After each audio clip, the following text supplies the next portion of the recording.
नमस्कार बच्चों, अपना लेसन चल रहा है डिसोल्यूशन ऑफ ए फर्म, जिसके अंदर आज अपने पढ़ते हैं कि कई बार आपको जॉइंट लाइफ पॉलिसी दी होती है और जॉइंट लाइफ पॉलिसी का फंड भी दिया होता है। असेट साइड में तो आपको जॉइंट लाइफ पॉलिसी लिखी होती है और लायबिलिटी साइड में आपको जॉइंट लाइफ पॉलिसी फंड लिखा होता है। तो आपको उसका क्या करना है, जेएलपी जो आपको असेट साइड में है उसे आप असेट्स मानते हुए रियलाइजेशन के डेबिट में दिखाओगे और जेएलपी फंड को आप क्या करोगे, एक दायित्व मानते हुए या एक फंड मानते हुए उसे लायबिलिटी साइड में दिखाया जाएगा। लेकिन उस फंड का आपको कोई पेमेंट नहीं करना, आपको क्या करना है, सिर्फ जेएलपी पे राशि प्राप्त करनी है। तो अपने क्या करेंगे, देखो मान लो आपके एक उदाहरण करते हैं कि किसी फर्म में ए तथा बी दो पार्टनर है, ए तथा बी दो पार्टनर है, जो प्रॉफिट है वो बांटते हैं 3:2 में। उनका रेशो क्या है, 3:2 दिया हुआ है और समापन की तिथि है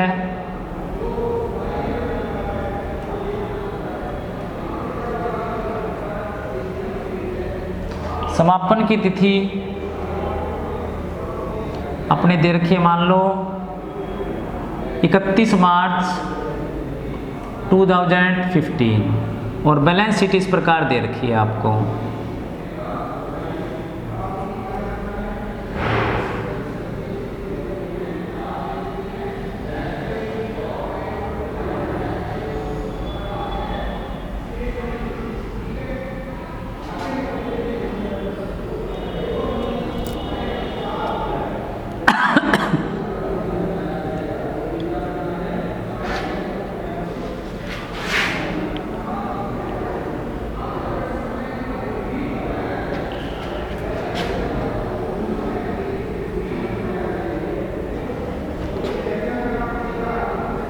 लायबिलिटीज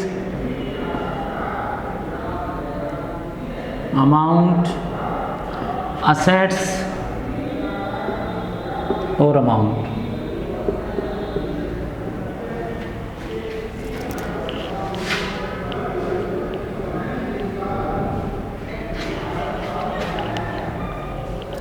तो क्या करोगे, पहले देखो असेट्स में मान लो बैग दे रखा है 10,000 का,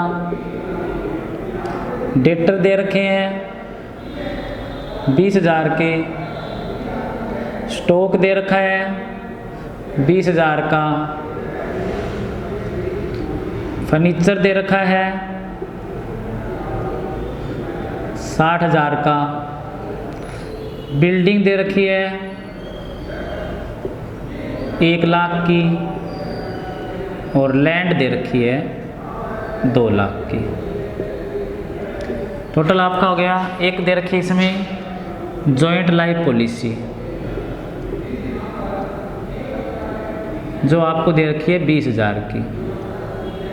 इधर आ गया अपना 2 20 3 20 3 80 4 लाख 4,30,000। कितना आ गया आपका, 4,30,000 आ गया। इधर दे रखा है मान लो क्रेडिटर दे रखे हैं 50,000 के, बिल्स पेबल 60,000 का, जन रिजर्व 20,000 का, प्रॉफिट एंड लॉस 50,000 का,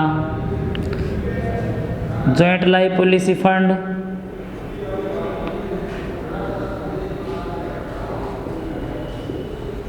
दे रखा है 20,000 का, शेष है वो कैपिटल है एक्स की और वाई की, क्या कि 60 50 टोटल करना आपको 430। यहाँ तक हो गया अपना 1,60,000, 180 2 लाख हो गया, यानी 50 61 31 180 2 लाख हो गया। करना 430 है, एक की मान लो 1,30,000 की कैपिटल होगी और एक की मान लो 1 लाख की होगी। टोटल आ गई 2,30,000 और टोटल यहाँ पे 430 आ गया।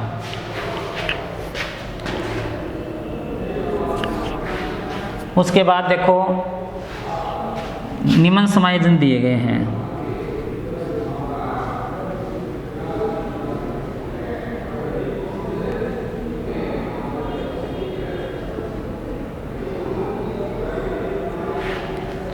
निबंध समायोजन दिए गए हैं। नंबर 1, देनदारों से 10% कम वसूल हुआ।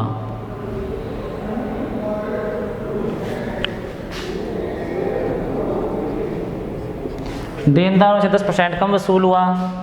नंबर 2, स्टॉक एक्स ने 10% कम मूल्य पर ले लिया।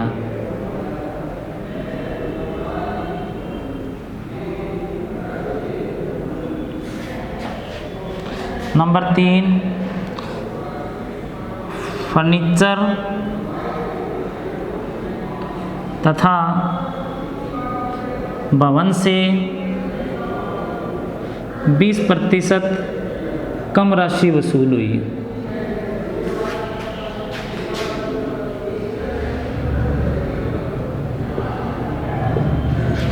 फर्नीचर तथा भवन से 20% कम राशि वसूल हुई। भूमि से पुस्तक मूल्य प्राप्त हुआ।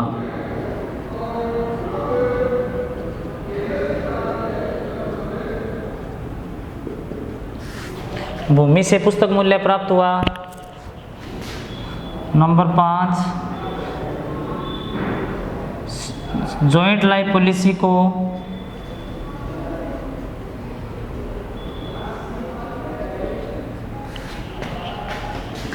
दस को 15,000 रुपये में समर्पित कर दिया।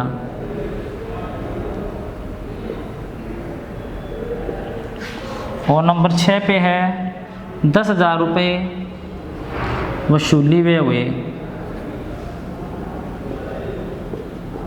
10,000 रुपये वसूली वे हुए। आपको मान लो realisation account, partner capital account बनाना है, तो पहले बनाएंगे रियलाइजेशन अकाउंट।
उसके बाद देखो, सबसे पहले तो क्या लिखना है, रियलाइजेशन के डेबिट में सारी संपत्तियों को लिखना है बैंक को छोड़ के।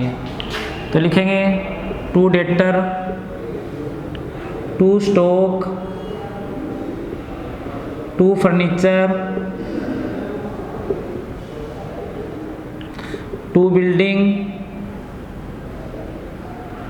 टू लैंड और to joint life policy. Debtor कितने के, 20,000 के। स्टॉक दे रखा है 20,000 का। फर्नीचर दे रखा है 60,000 का।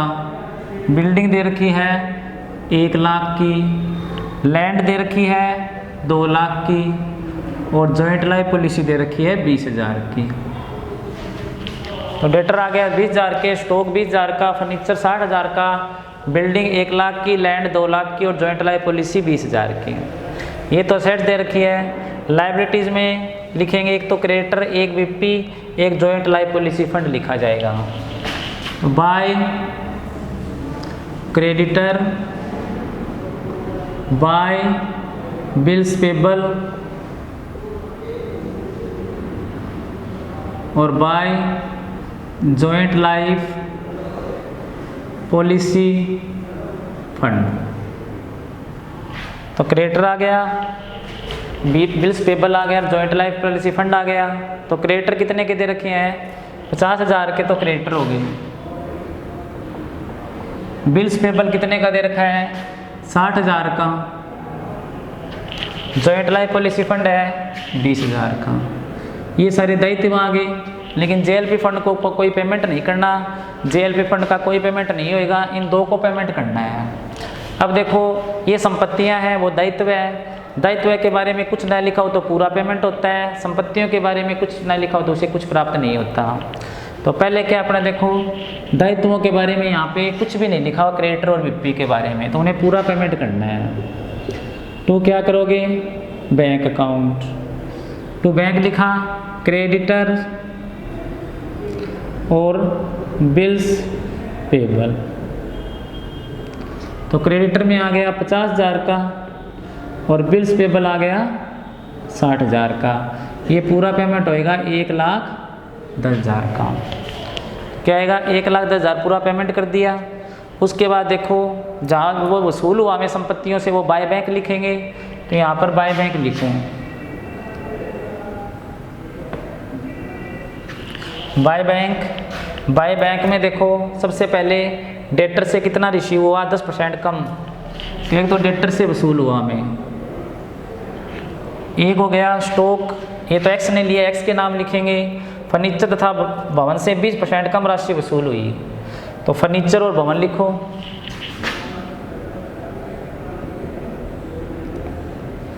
बिल्डिंग, लैंड से पुस्तक मूल्य प्राप्त हुआ, लैंड से भी प्राप्त हुआ, वो लैंड आ गई। और जॉइंट लाइफ पॉलिसी को 15,000 रुपये में समर्पित कर दिया, ये जॉइंट लाइफ पॉलिसी आ गई।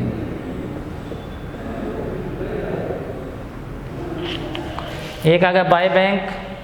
तो बाय बैंक में डेटर से कितना रिसीव हुआ? 10% कम। डेटर अपने 20,000 के 20,000 का 2,000 काट के, और डेटर से हमें रिसीव हुआ 18,000 रुपये। डेटर से तो कितना मिला? 18,000 रुपये। फर्नीचर बाद में देखेंगे वो किसने ले लिया, फर्नीचर था, सॉरी स्टॉक किसने ले लिया? एक्स ने, वो अलग से लिखना पड़ेगा। फर्नीचर और भवन से 20% कम राशि वसूल हुई। फर्नीचर 60,000 का है, 20% घटा दो इसमें से, तो 20% घटाया तो 12,000 गए।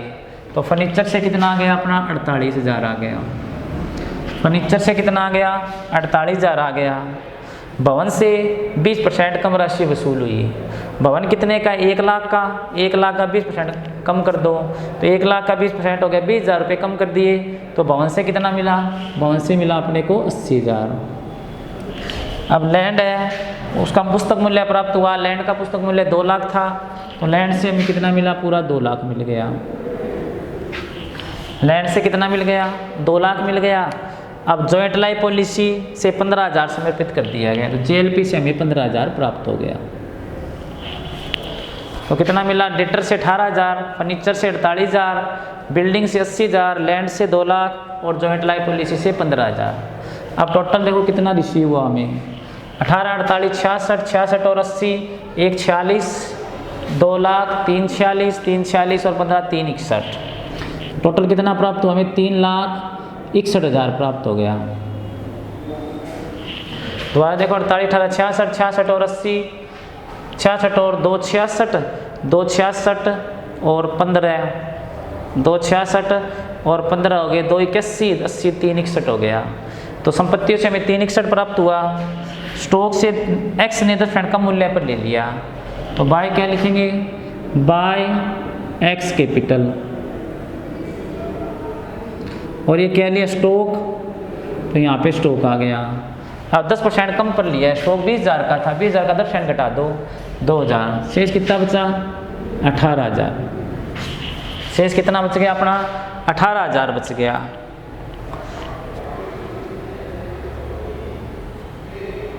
अब उसके बाद देखो 10,000 रुपये वसूली हुए, वसूली हुए तो अपने इधर लिखेंगे टू बैंक अकाउंट। और ये क्या? Realisation expenses. तो रियलाइजेशन एक्सपेंसेस कितना आ गया? 10,000 आ गया।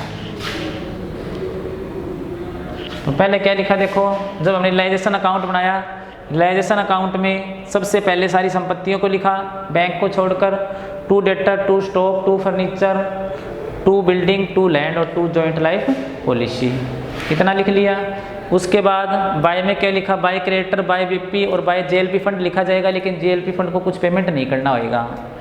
उसके बाद दायित्वों को जो भुगतान किया तो कुछ नहीं लिखा, दायित्वों का पूरा भुगतान होता है, 2 बैंक लिखा, क्रेडिटर को कितना पेमेंट किया 50,000 और बीपी को कितना किया 60,000। तो क्रेडिटर लिख के 50,000 आ गया, बीपी 60,000 आ गया। संपत्तियों से कैसे रिसीव हुआ, बाय बैंक लिखा, जिसमें डेटर से कहते हैं कि 10% कम वसूल हुआ तो 20,000 का 10% कम कर दिया, तो कितना आ गया डेटर से 18,000। फर्नीचर 20% कम राशि वसूल हुई, 60,000 का 20% घटा दो तो 12,000 गया, तो फर्नीचर से 48,000 वसूल हुआ। भूमि से पुस्तक मूल्य प्राप्त हुआ, भूमि कितने की 2 लाख की, तो लैंड से 2 लाख प्राप्त हुआ। भवन से 20% कम राशि वसूल हुई, 1 लाख का 20% घटा के 80,000 हो गया, और जेएलपी को 15,000 में समर्पित कर दिया, और स्टॉक है वो एक्स ने 10% कम पर ले लिया, और वसूली वह 10,000 हो गए। अब इसका जो डिफरेंस आएगा वो क्या माना जाएगा, इसका डिफरेंस है वो वसूली पर लाभ अथवा हानि मानी जाएगी। तो पहले टोटल करो, इसका टोटल आ गया 361, एक साइड करो 361, 3,79,000, 379, 489, 5,09,000, 1,10, 31, 31, 491, 491, 18,5,9 हो गया। इधर तो इधर हो गया अपना 20, 40, 1 लाख, 2 लाख, 4 लाख, 4,20,000, 5,30,000, 5,30, 5,40 हो गया। इधर आ गया 5,40,000। तो दोबारा देख लो, ये हो गया 1 लाख, 2 लाख, 4 लाख, 4,20, 5,30, 5,40। तो 5,40 में से 5,9 गया, तो 31,000 का लॉस बच गया। अब इधर ज़्यादा है तो इधर बांटेंगे, बाय पार्टनर्स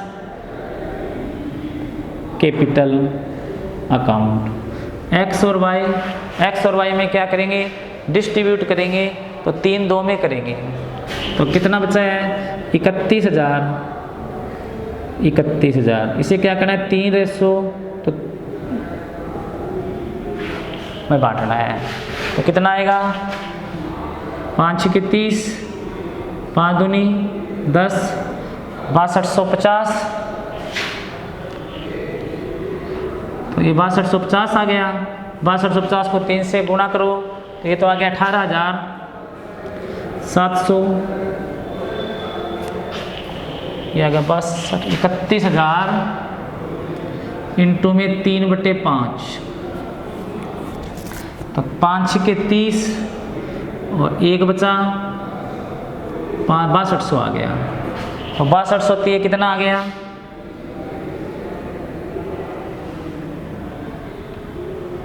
18,600, ये तो आ गया 18,600 और वो आ गया 12, तो ये आएगा अपना 6200, 12,400। तो एक आ गया 18,600 और एक आ गया 12,400। इनका डिफरेंस आया, डिफरेंस है वो क्या रियलाइजेशन पे लॉस मान लिया और पार्टनर कैपिटल में बांट दिया, उसमें पार्टनर कैपिटल में डिस्ट्रीब्यूट कर दिया। तो एक का 18,600 आ गया, एक का 12,400 आ गया। इस तरह से टोटल हो गया अपना 5,40,000, 5,40,000। उसके बाद बनाएंगे balance sheet, partner capital account. तो पार्टनर कैपिटल बनाओ पहले,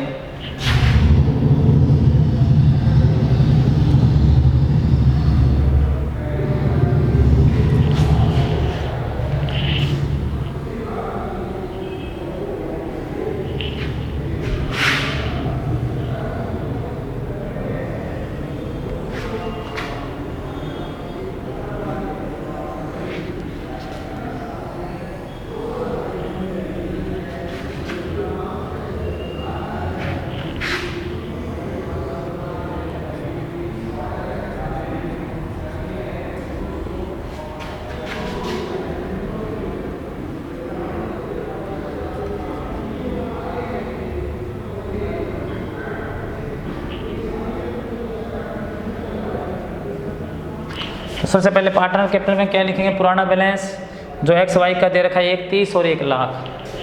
तो बाय बैलेंस CD BD, एक का दे रखा है 1,30,000, एक का दे रखा है 1,00,000।